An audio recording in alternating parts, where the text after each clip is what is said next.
mistik, cenderung nafsi-nafsi, tidak memiliki pengalaman berorganisasi yang kuat.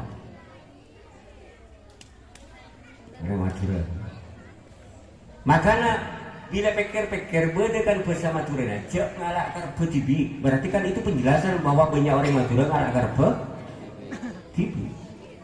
Enggak mungkin ada bahasa itu tanpa ada faktanya, karena bahasa itu nunjuk sama.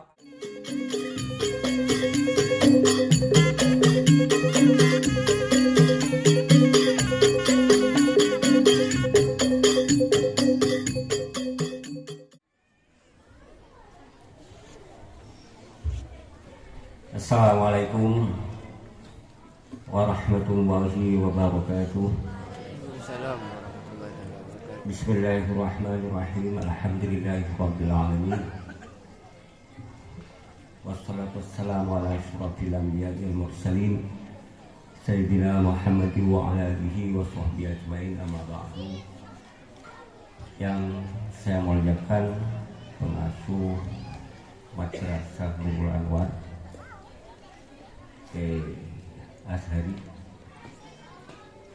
Ketua Yayasan Nurul Anwar, dan segenap guru-guru yang hadir pada malam ini yang saya muliakan, panitia festival Sabtaran, termasuk juga seluruh pengurus kelas 10 baik PC maupun MWC,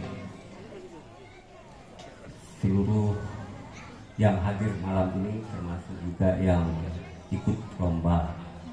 Ada sekitar 200 orang katanya, satu kenyataan yang menurut saya membanggakan.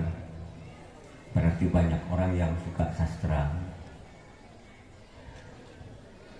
Seluruh bapak ibu pada malam ini yang berkumpul di tempat ini yang juga saya muliakan, alhamdulillah, meski saya pembina, tetapi sekitar beberapa hari ya saya baru diundang. Dan saya harus teruskan, betul saya menjadi wakil ketua PCNU yang membidangi salah satunya kelas 10, meskipun dalam 3 tahun terakhir atau 4 tahun terakhir saya sudah mengurangi aktivitas saya di PCNU setelah kakak meninggal mulai sakit itu, sehingga saya tidak bisa betul-betul mendampingi Resbumi. Jadi kalau Resbumi hidup, sebenarnya dia hidup sendiri, gitu ya. Saya cuma ya seperti kata Pak Hari, mendoakan saja, nggak punya waktu untuk terlibat terlalu jauh mendampingi Resbumi. Yang kedua, saya juga bersyukur karena sekolah Tastaman ini punya karakter tersendiri dibanding sekolah-sekolah lain, di mana salah satu karakternya meminati soal-soal sastra. Meskipun dari namanya bukan Tastaman, sekarang Tas Gunung, karena tamannya sebenarnya sudah hilang. Saya berharap tamannya nanti direvitalisasi taman yang di situ sehingga tamannya menjadi hidup. Saya nggak tahu caranya, sebenarnya ada ilmunya itu. Wahana Lingkungan Hidup atau WALHI Jawa Timur punya masyarakat dampingan di Batu, Malang, di mana taman-taman atau sumber-sumber air yang tidak hidup itu bisa dihidupkan lagi. Baru dinamai Tas Taman kalau sudah ada tamannya. Kalau tamannya masih mati, jangan Tas Gunung aja. Yang kedua, semoga salawat serta salam tetap tersampaikan kepada Rasulullah Sallallahu Alaihi Wasallam. Saya akan banyak menggunakan bahasa Madura karena ini mungkin salah asuh juga ya, agak susah orasi itu kalau menggunakan bahasa Madura, apalagi bahasa Madura yang halus kan gitu ya, agak susah. Jadi saya mungkin akan lebih banyak menggunakan bahasa Madura. Ini salahnya sekolah juga, karena sekolah-sekolah mulai dari PAUD sampai perguruan tinggi itu menggunakan bahasa Indonesia meskipun ada di Madura, termasuk saya korbannya. Ini Kiai Azhari bukan ceramah, ini orasi. Jadi saya lebih bebas menggunakan kata orasi karena kalau ceramah saya harus ngutip sama sini Al-Quran dan Al-Hadis gitu ya. Saya diberi waktu, semoga saja tidak terlalu lama dari sambutannya gitu. Ya, nanti sambutan lebih panjang dari orasinya kan bahaya. Berarti saya harus lebih lama sedikit dari sambutannya. Diberi kesempatan untuk orasi tentang Konyek Gunung, spirit moralitas manusia Madura. Saya nggak tahu, pokoknya saya mau ngomong. Nanti kalau misalnya ada kesempatan mau nanya silakan. Tapi bukan orasi kalau nanya ya, diskusi loh. Saya mungkin akan menyampaikan sesuatu yang dianggap oleh orang wajar. Di atas forum ini saya akan mencoba untuk mempertanyakan. Jadi pada malam ini kita mari bersama-sama berpikir tentang moralitas atau moralnya orang Madura itu. Ini Konyek Gunung itu kalau nggak salah sebenarnya kearifan lokal yang menjelaskan bahwa orang Madura itu apa adanya, beden. Jadi kalau misalnya ada tamu kemudian yang disuguhkan itu sebenarnya ya yang ada di dalam sudah. Kalau misalnya cuma ada kopi ya berarti di dalam cuma kopi. Jadi Konyek Gunung itu juga biasanya selalu diungkapkan ketika ada acara-acara seperti selamatan yang intinya adalah penjelasan bahwa suguhannya itu sangat sederhana. Nah, saya mau berangkat dari sini gitu ya. Jangan-jangan yang membuat orang Madura itu nggak maju di sini.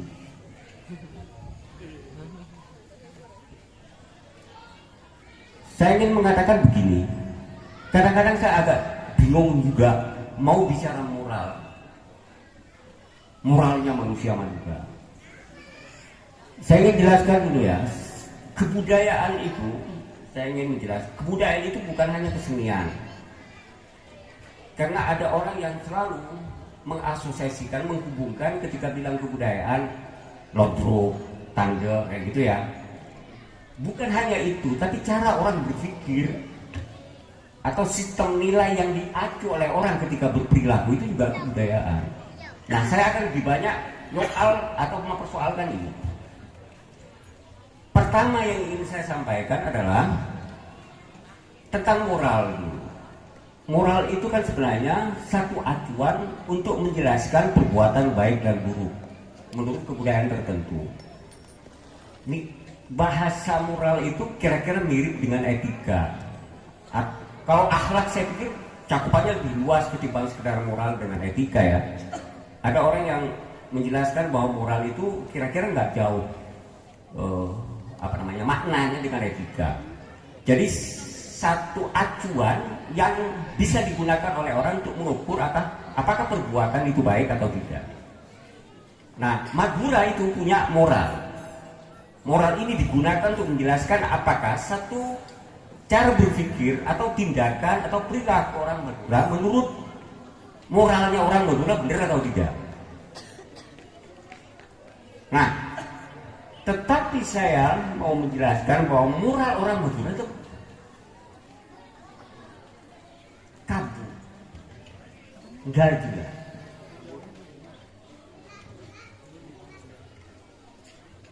Tinggal apa kira lu ini?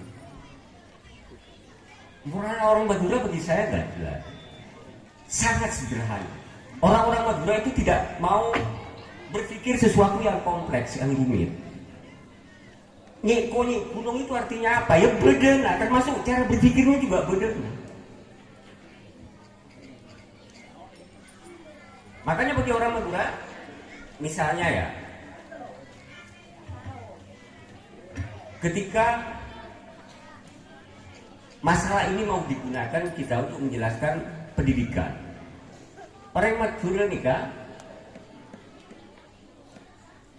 dekat kapotrana, jauh kita sekolah, lah seperti bisa amal lagi. Oke, bagus, tapi saya akan membalik. Kalau misalnya sekolah tinggi, ilmunya banyak, kemudian ilmunya itu yang banyak digunakan juga untuk berperilaku baik, dipraktekkan, karena apa itu bagus.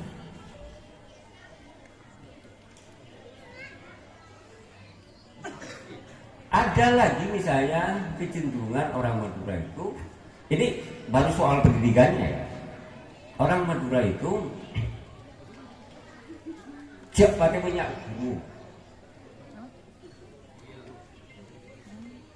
Jadi kalau misalnya itu dipraktikkan oleh anak-anak yang belajar di sini, maka yang dari sini akan mencukupkan di sini. Dia tidak akan mencari guru lain. Oke, dalam kadar tertentu itu bagus, tetapi kadar tertentu lainnya atau pada sisi yang lainnya itu menurut saya akan membatasi orang untuk mencari ilmu. Nah, soal apakah dia nyabis atau tidak itu kan bagi saya persoalan lain. Karena sebenarnya tanpa dicabisi juga, asal ngirim surah Al-Fatihah saja sama gurunya nyampe kan. Kenapa harus repot-repot kalau misalnya banyak guru kemudian harus nyabis satu-satu? Kalau memang nggak mampu, nggak punya kesempatan waktu, ya kirim Al-Fatihah, selesai. Nah, karena cara pikirnya terhadap pendidikan seperti itu, maka orang Madura itu dalam konteks cara berpikir juga nyiponi kuno, nggak mau yang rumit-rumit, nggak mau yang ruwet-ruwet. Nyuwun Sapura, kalau mau bangun masjid nggak usah repot, di jalan raya aja. Itu kan cara, iya. Maaf ya, nanti saya nggak setuju sama pembangunan masjid, tapi cara berpikirnya gitu loh. Ngapain harus repot-repot? Ya kalau misalnya ngumpulin duit sama jamaahnya itu kan lama, gitu ya.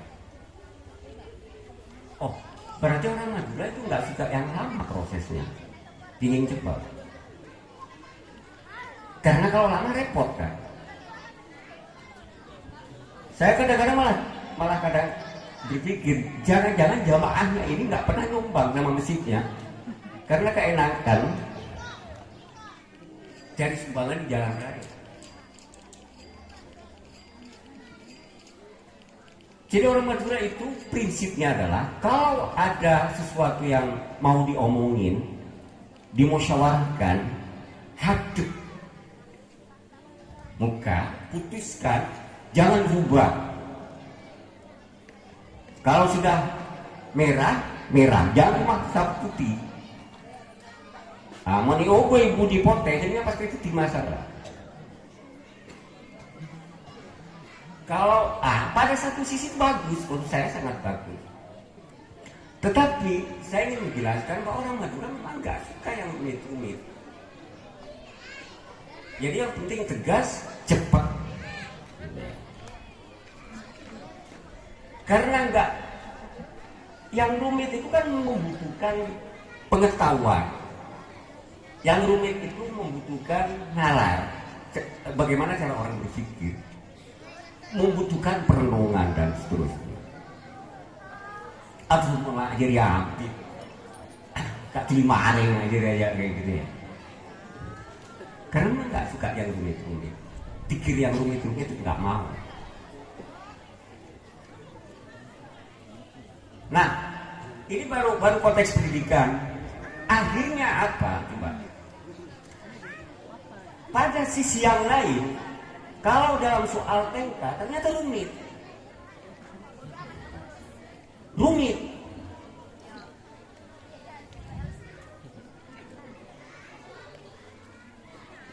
Orang, coba, ini saya sudah lama ngajar. Saya pikir guru-guru di sini juga akan memiliki pengalaman yang sama dengan saya.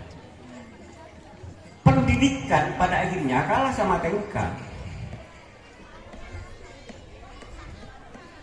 Kalau misalnya punya jam ngajar, ada undangan TK, saya pikir guru-guru di madrasah itu akan memilih TK ketimbang guru ngajar, menjadi ngajar. Padahal lihat efeknya, menurut saya efeknya lihat. Sekolah, madrasah itu adalah tempat penyiapan anak-anak muda untuk hidup di zamannya pada masa yang akan datang. Kalau prosesnya selalu terganggu oleh kegiatan-kegiatan TNK yang pada satu aspek tertentu sangat rumit, gimana sebenarnya nasib pendidikan kita? Dan faktanya satu sisi seperti tidak adil. Mun KPNS dimaklumi nggak datang. Oh, jangan orang PNS misalnya itu nggak apa.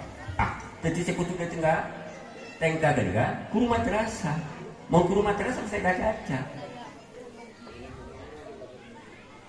Sehingga semakin banyak tengka, semakin nggak masuk sekolah-sekolahnya. Ini harus ada yang berani ngomong kayak gini. Ampun karakter. Nah, saya nggak tahu. Ini soal-soal yang saya pikir bisa direnungi ya. Karena saya sebenarnya kesini bukan untuk ceramah, tapi untuk mengajak berenung. Saya katakan tadi misalnya, TNK itu rumit. Gimana nggak rumit? Di banyak tempat itu ada tompangan, itu kan rumit. Yang tadinya cara berpikirnya itu simpel, sederhana, tidak mau yang rumit, tetap sama soal TNK itu rumit sekali. Bisa nggak dibayangin? Ada orang yang buat TNK, tompangannya itu sampai memperoleh 3 miliar. 3 miliar itu kan 7 bulan nggak bakalan selesai. Itu kan rumit. Kerumitannya malah diwariskan ke putra, ke anak cucu. Itu kan rumit.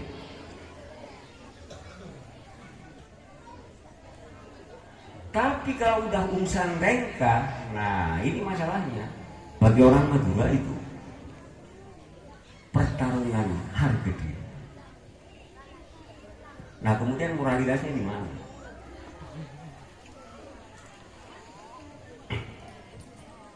Ya. Coba sampai cek. TNK makin besar. TNK sekarang sudah bergeser dari sesuatu yang membuat hikmat suasananya ke hiburan. Sampai kegiatan-kegiatan madrasah itu juga dipengaruhi oleh TNK. Jadi kalau son, saya kadang-kadang di rumah itu bilang, son harus apa kalau dulu yang bagus itu Marlboro. Anak pak amo se Marlboro, jadi saya ngaji guna satania nikah. Napa son namun tak ekai di 5 kilo tak gege. Tapi cara pikir mereka TNK.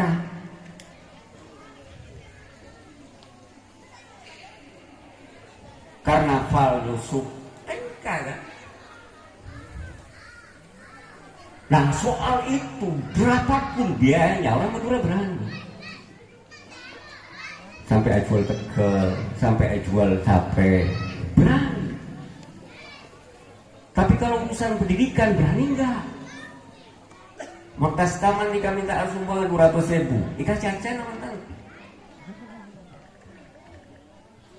Nah, kemudian di mana sebenarnya tempatnya pendidikan dalam moralitas masyarakat Madura?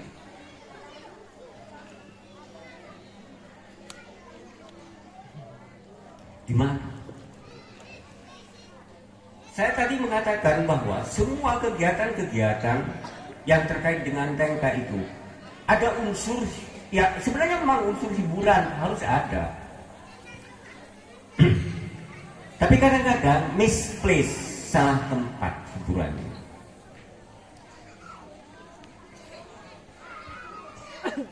Misalnya TNK nih Pak, muncul majelis sholawat, ternyata koplo, kan salah tempat. Kalau nggak usah kasih majelis sholawat, kumpulan pemuda suka lagu apa misalnya, nggak apa, namanya jangan menggunakan majelis sholawat kalau masih mau pakai koplo kayak gitu. Itu kan salah tempat. Padahal yang orang Madura dulu kenangi kenangan lakoni lakana. Nah sekarang semua orang tidak hanya di Madura salah tempat, misplace. kenangannya kadang-kadang tak sesuai bertepat. Nah, coba cek sama orang kan itu laki kadang-kadang jadi bini, bini kadang jadi laki, anak jadi orang tua jadi anak. Salah guru sama kentak kamu itu tadi kembali itu hampir semuanya. Saya murid sudah berlagak jadi guru.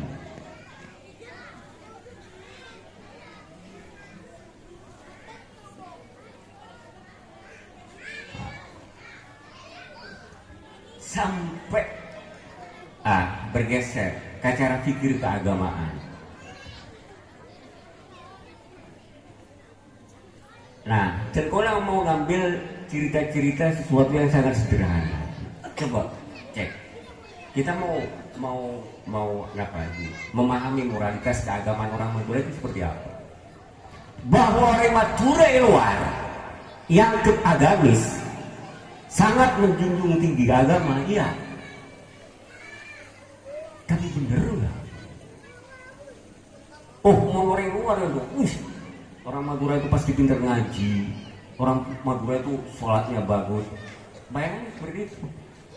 Takdimnya murid ke guruna, takdimnya santri sama kiainya.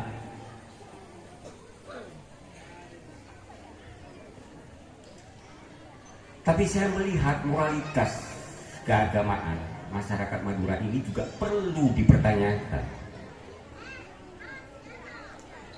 Kadang-kadang beragama itu juga ada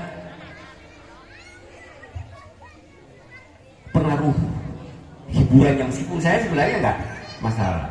Coba cek bila sholat kifayah tadi saya kecilnya sore aji setia dari rumah sabugian bodi dalam musola atau masjid atau compok mah selain kan itu bodi cucu nih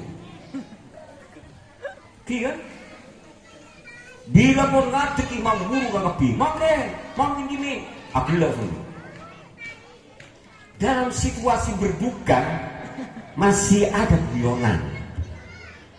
Tahu nih kenapa cara nikah bagian dari cara orang Madura biar gak stres. Jadi aku aja malolong. Saya tidak pada tempatnya sendiri. Mungkin Allah coba mulai Allah kami. Jadi kalau pikir apa mau sama ketika salat kifayah itu orang si berdua siap sudah ada di dalam baca-baca atau setidaknya dia entah Tori aja kita sedia gak lima. Ini kamu masalah ini masalah ini kan itu sebelah cerminan dari sistem nilainya. Karena semua perbuatan orang, sikap orang, perilaku orang tadi itu pasti ada nilai, ada sistem moral yang ngatur. Sampai Cengkola berpikir orang Madura nih kala-kala parlo kagak Kaya kaparlo saking tayo baro bahasa na boleh dia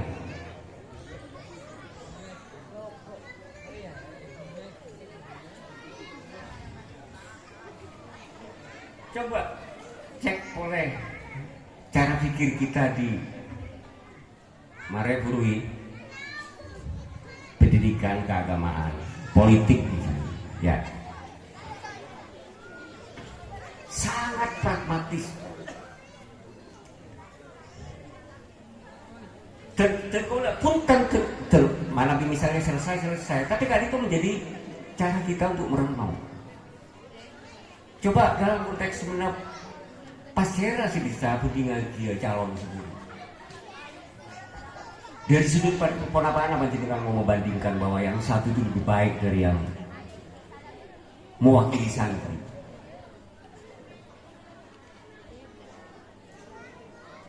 Kalah. Oh, mon kiai cak politik toh. Nabi itu bukan hanya membawa ajaran agama, kira-kira gampangnya adalah menyuruhkan agama, tapi Nabi itu juga pemimpin negara ya. Nabi itu ketika hijrah ke Madinah itu memimpin Madinah yang pluralitas masyarakatnya, kemajmukan masyarakatnya itu luar biasa. Ada Yahudi, ada Nasrani, ada umat Islam.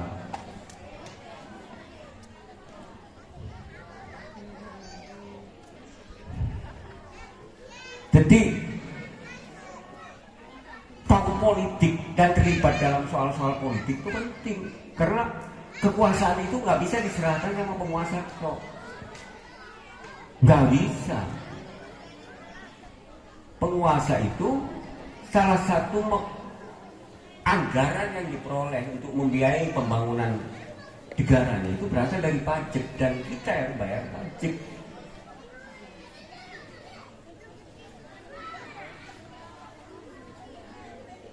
Nah, tetapi ada calon yang bagus, ada calon yang jujur, ada calon yang ditempa oleh pengalaman pesantren, kepemimpinan pesantren yang kira-kira mimpin sampai ribuan orang itu. Saya pikir pengalaman organisasinya cukup bagus, kemampuan nalarnya juga cukup bagus, adabnya juga cukup bagus. Kalah aja apa prioritas politik kita.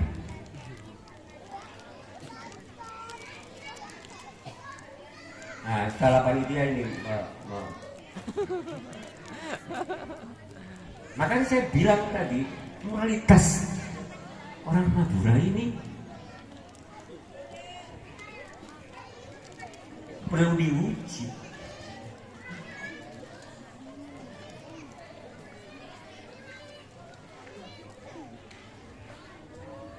Ada mungkin yang bilang, ya kan tradisi, saya soal tengkan, ya itu kan tradisi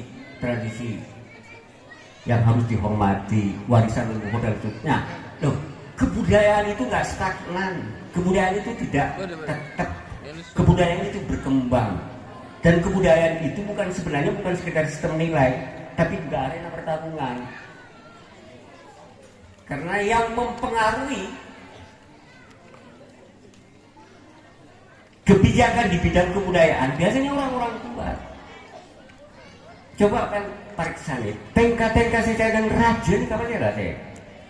Tiba-tiba radio di mana-mana, tiba-tiba ada hiburan lah gitu ya. Saya sama kali bukan soal hiburan yang saya, tapi tiba-tiba seperti itu semua masyarakat ada grup dan seterusnya.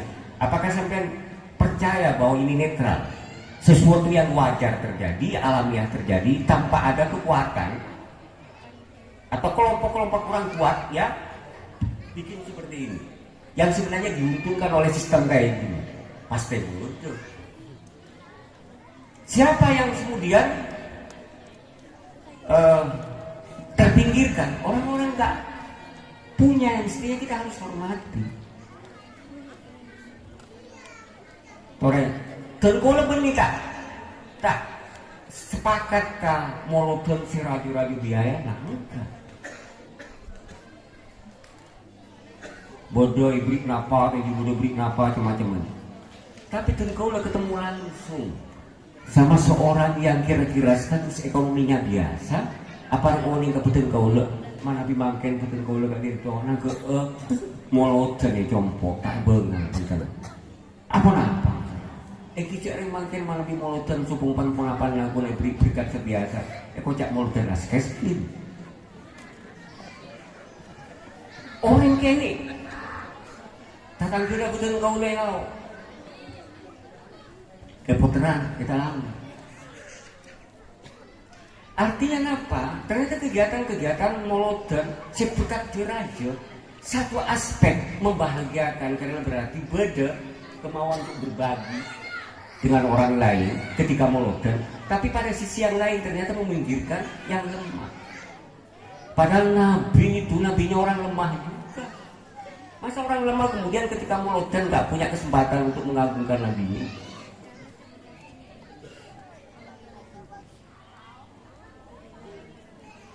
Banyak, saya pikir banyak. Makanya aku diberi oleh Kapuru Galindo, ya. Dan kalau melihat, jangan-jangan ini buah dari nekonya gunung di bidang cara pikir pendidikan kita dengan pendidikan orang Madura yang sabeda pula kita seperti tahu maca, ngaji gitu ya.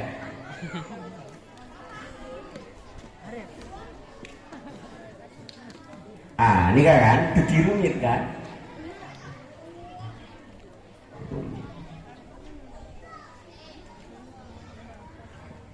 Makanya bila Madura gak ditoba dengan jauh-jauh misalnya, wah koni lu. Mau bodoh apa tidak pikir kamu diba? Satu sisi ya, tapi sisi yang lain itu juga berbahaya. Karena orang Madura berarti kalau melakukan sesuatu tanpa dipikir dulu, dia tidak akan bisa menghitung akibatnya. Bila beda akibatnya budi pun apa?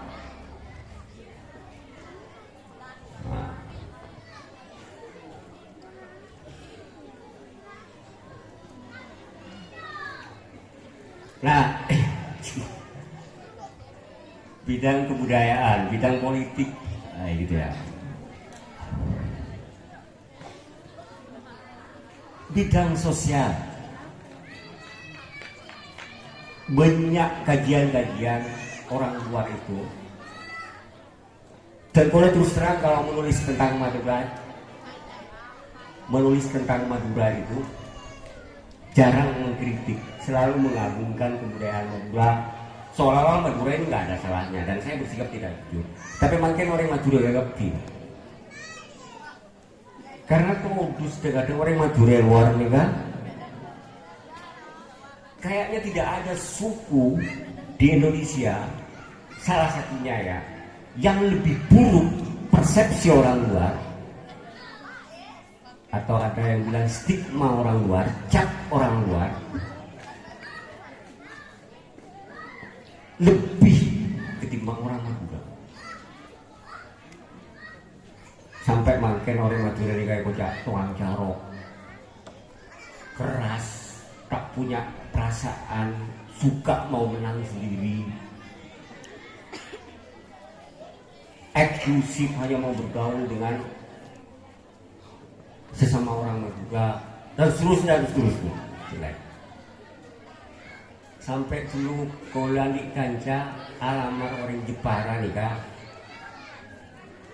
tolak, tapi airnya jadi karena orang Madura Jepang lebura bini dua.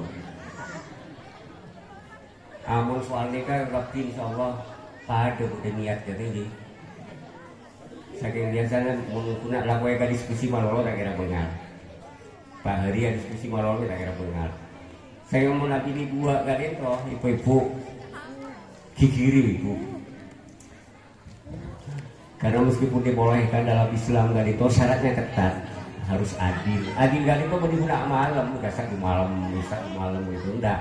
Bagi perempuan yang suaminya menikah dua itu adil bangga. Perasaannya terganggu atau enggak? Tina setong jaga aja ini. Tapi orang luar jadi loh, memahami orang Madura suka kebingungan. Akhirnya menikah sama teman kau loreng, lenteng. Apa yang terjadi? Ternyata belakangan hari kali itu, kanjana kau belakang betul menikah lagi. Agak bingung boleh, makin sampai terlakukan orang Jepara. Cegak kali kau. Padahal yang melakukan cuma sedikit. Orang seacarok saboni. Cara mat tanjar mat sera ngobrol kepada penggalan kurang. Tapi orang Madura itu kenal semua. Mereka bidana. Mana orang Madura setong melakukan kejahatan, maka itu dibebankan menjadi masalah suku.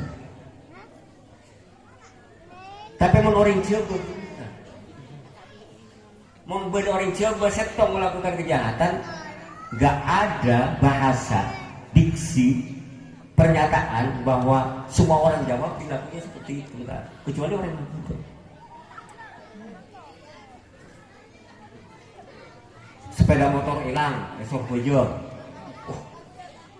Di malingnya orang Madura. Karena anak apa mata sebut malingnya orang di sana apa, kabupaten apa misalnya. Boleh kan gini kan? Jangan langsung rasnya. Tapi orang luar nggak gini. Begitu buruknya stereotip istilahnya dicap orang luar ke orang Madura. Nah, satu sisi orang Madura nih kan memang dalam kajian-kajian Madura, baik yang ditulis misalnya oleh Kutowijoyo, oleh beda orang Belanda namanya Hubdi Jongo, itu juga Madura. Orang yang saya menekuni kajian Madura itu juga bilang orang Madura nikah karena sistem sosialnya itu agak berbeda dengan Jawa. Madura nikah paling besar komunitas masyarakat itu mana bikin kan tempatan yang lancar. Orang Madura nikah telepon cenderung individual, mistik, cenderung nafsi-nafsi, tidak memiliki pengalaman berorganisasi yang kuat. Orang Madura. Makanya bila pikir-pikir bedekan bersama Madura aja ngalak karbe dibi, berarti kan itu penjelasan bahwa banyak orang Madura ngalak karbe dibi. Enggak mungkin ada bahasa itu tanpa ada faktanya, karena bahasa itu nunjuk sama fakta. Coba kalau mungkin di sini semua pernah mengalami orang tua ngucap jak ngalak karbe dibi dong. Itu kan menunjukkan bahwa orang Madura memang individualistik. Kira-kira dan kalau beri fakta ini, beda orang Madura sih ke Jakarta kali ini. Saya sukses patungan, samiliaran misalnya, kemudian bikin agen sendiri. Saya kan orang Madura ini kalau mereka agen, saya takut orang Madura gitu. Tangerang itu, mereka besar sendiri-sendiri. Kalau mau bangun koperasi atau apapun namanya usaha bersama, nggak mungkin berhasil. Akhirnya apa? Orang Madura tetap tidak menjadi agen. Pula berubah banyak, tapi tak sekelas agen, karena kelas agennya itu kebanyakan benih rasis, orang Tionghoa, orang Jerman, atau suku lain. Kalau orang Madura sulit untuk kerjasama. Banyak cerita akan tentang Dek TV Jakarta, saya di toko oleh berapa meter, ini kan 100 meter, baru. Mau diantara, mak anu dia kan kesepakatannya 200 meter paling jauh. Mak dibuat dari udah Pak Cina pada nyare kasar.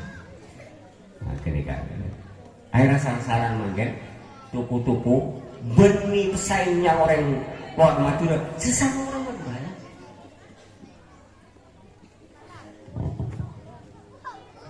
Ini kan fakta bahwa orang Madura memang kehidupannya sendiri-sendiri. Orang Madura itu mungkin bisa besar kalau sendiri, kalau bareng-bareng susah.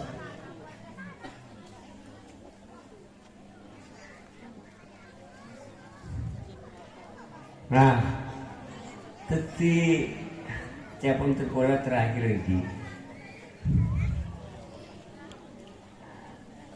penting ke depannya pun terkola orang-orang Madura ini kan geser, sapura betul kola sampai dalam soal keagamaan. Mak katon-katon samangken tetembung garing tomunya gelu. Kadang melalui YouTube menceramah mungkin di mana-mana. Sampai ke paling-paling. Ngapa abai kakak bisa mungkin berceramah agamanya. Tergoda pikir ceramah-ceramah ini mestinya diadakan cukup di masjid, musola, pesantren, madrasah. Mana bipok compok tinggal mata.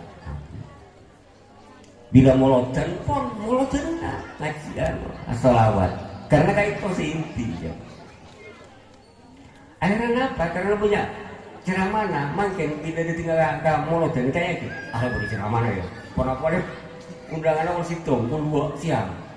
Ini capek-capek kan? Boleh ceramah aja. Beda orang itu. Bila lanceng ceramah kan itu lain boleh ampun. Ini bila amin. Wah, kayaknya tak sabar berarti kabur mulia. Dan boleh sampai mikir. Katanya benar atau tidak ya, UAS Ustadz Abdul Somad Kak Disa ketika diundang ke Batang-Batang kemudian ke Romben itu bisyarahnya ratusan juta. Gunting kita itu di 2 tempat itu, satu gunting kita itu tidak meresmikan itu 10 juta. Bayangin kalau 200 juta misalnya disumbangkan sama madrasah untuk bangun.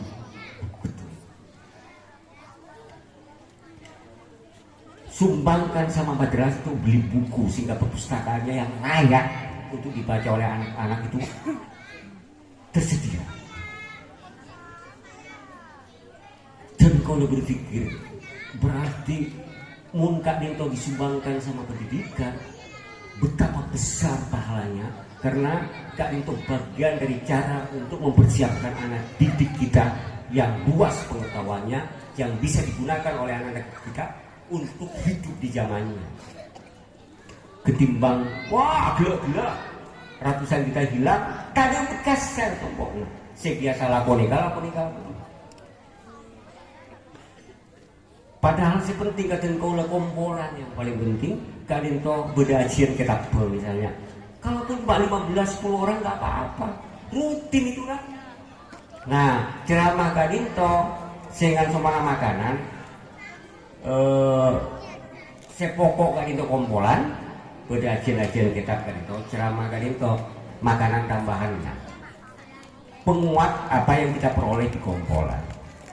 Coba karena kalau mungkin karena jumlah manusia banyak gitu.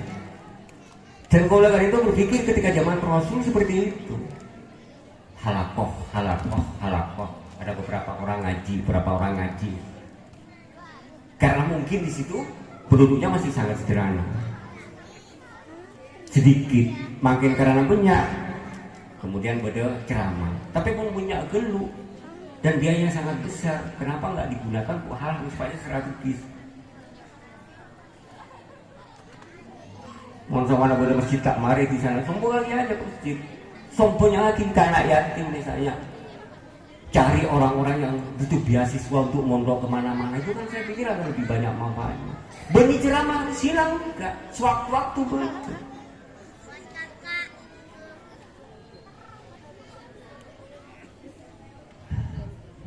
Jadi Tengkola tak mau menjelaskan katipun apa caranya. Nah bila ketika itu agak repot. Waktu ketemu lagi harus boleh ketika karena tak mudah bukan. Itu pun mata pala buang kuncinya rosak meledek bobuan. Tapi memang masalah-masalah sosial saya rumit, nggak bisa langsung caranya, nggak bisa pun. Prosesnya harus pelan-pelan. Tapi muka-muka pun apa saya sampaikan betul kolega itu tiba renungan juga nih. Dan muka-muka betul kolega salah. Karena tengkola seringkali memang selalu berpikir tentang sesuatu yang dianggap wajar oleh orang. Dan kadang-kadang tengkola menjadi tidak wajar karena ternyata banyak menyisakan pertanyaan.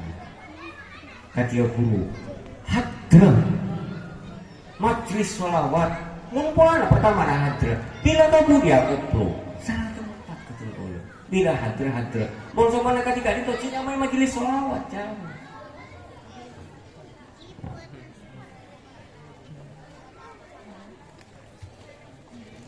Lagi Nona Sapura sekali lagi Tengkola sejak awal apa mengatakan benih ceramah Tengkola cuma mau mengajak sampai berpikir merenung. Mungkin jawabannya tidak ditemukan sekarang karena berpikir Garindo atau bertanya Garindo ampun sabarona ilmu as-su'alu nisful ilmi. Kalaupun tidak ada jawabannya, setidak-tidaknya kan itu akan membuka kita untuk selalu berpikir. Mungkin kesimpulan sebetulnya kalau bisa ambil ngerang majelis detik ini berpikir kira-kira sistem moralnya orang Madura seperti apa. Tapi kalau berpikir orang-orang Madura Gadinto jangan kalah sama suku-suku lain yang juga menganggap pendidikan sebagai sesuatu yang penting. Dan kalau merengis mungkin karena anak-anak muda kali itu ampun manabi lulus aliyah tidak melanjutkan, dia lebih tertarik untuk ke Jakarta. Mungkin dari sisi ekonomi dia akan menang, tetapi kau yakinkan soal-soal hidup, apalagi nanti kompleks masalahnya, rumit masalah yang dihadapi anak-anak muda sekarang, itu tidak cukup hanya diselesaikan dengan problem ekonomi. Cara pikir, pendidikan, saya pikir nanti akan banyak membantu anak-anak kita nanti untuk menjawab hidupnya, zamannya sesuai dengan tantangannya. Dari itu, mana akhlak pasti sangat penting saya pikir. Yang paling penting adalah menanamkan kepekaan kepada orang lain. Membuat orang separuh bantuan, orang tergerak untuk membantu.